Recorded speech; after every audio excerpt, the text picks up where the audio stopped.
তো গাইজ দুই একদিন ধরে ভিডিও টিডিও নাও আসতে পারে, তার কারণ হলো আমরা যে লোহার কাজ করি, তো লোহার কাজ করতে যেয়ে হঠাৎ করে রড ঠট কাটতে যায়, সেনি দিয়ে রড কাটতে যায়, তো রডের যে কতগুলা মানে রডের যে টুকরা আছে না, তো এই যে ছোট ছোট যে টুকরাগুলা মোর্চা পড়ে, তো সেই রডের টুকরাগুলো আর কি ছিটকা যে আঙুলের ভিতরে ঢুকা আছে। ঠিক আছে, তো ব্যাক ক্যামেরা করে একটু তোমাদের ভালো করে দেখাইতেছি।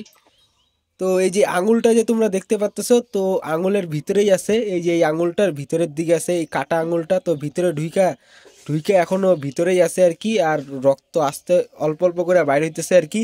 আর হাসপাতালে গেছিলাম, ঠিক আছে, তো হাসপাতালে যে ডাক্তার দেখাইছি, ডাক্তার দেখানোর পর ডাক্তার এক্স রে করতে বলছে। আর এই যে এক্স রে যে রিপোর্টটা, তো এক্স রে রিপোর্টটা তোমরা দেখতেই পারলা। আর ওই যে এই যে ফাঁকা ফাঁকা যে জিনিসটা তোমরা দেখতে পাচ্ছ না, এই যে ফাঁকা ফাঁকা জিনিসটা, তো এই জায়গায় এই আঙুলের এই ফাঁকা এই যে এই জিনিসটাই হলো, এই যে এইটাই হলো সেই লোহা, যেটা আর কি ঢুইকা আঙুলের ভিতরে আছে এক্স রে রিপোর্টের মধ্যে। তো এটা ভর্তি থাকতে লাগবে হাসপাতালে আর কি।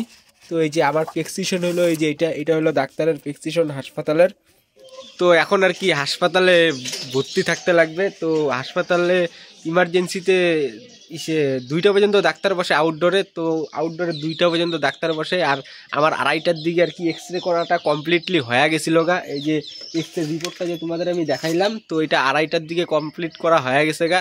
তো তার জন্য আর কি পরে আউটডোরে যায় দেখি ডাক্তার নাই গা। তো 2:30টার দিকে, তো 2টার দিকে উঠে গেছিলো গা ডাক্তার। তো তারপরে আবার ইমার্জেন্সিতে আসলাম, ইমার্জেন্সিতে আইসা দেখাইলাম, এক্স রে প্লেটটাও দেখাইলাম। আর প্রেসক্রিপশনটা তো দেখতেই পারলাই যে প্রেসক্রিপশন, তো ওইটাও দেখাইলাম। ওরা কইলো যে ভর্তি থাকতে লাগবে হাসপাতালে, ভর্তি থাইকা তারপরে আর কি সম্পূর্ণ হবে এই অপারেশনের কাজ।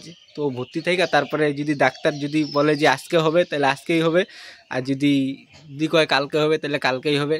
তো মেনলি ভর্তি থাকতে লাগবে, ভর্তি থেকেই তারপরে করতে লাগবে। তো যাই এখন হাসপাতালে আবার যাবো গা ভর্তি থাকার জন্য আর কি, যেহেতু ভিতরে লোহাটা আছে, পরে না বাইর করলে পরে সমস্যা হইতে পারে। ঠিক আছে, ভবিষ্যতে সমস্যা হইতে পারে। তো যাই হোক এখন হাসপাতালের দিকে চলে যাবো। আর ভিডিওটা এইটুকুই থাকলো। আর 2-1 দিন ভিডিও যদি না আসে তোমরা খারাপ পাইবো না, 2-1 দিন পরে আবার ভিডিও নতুন নতুন আনবো। ঠিক আছে।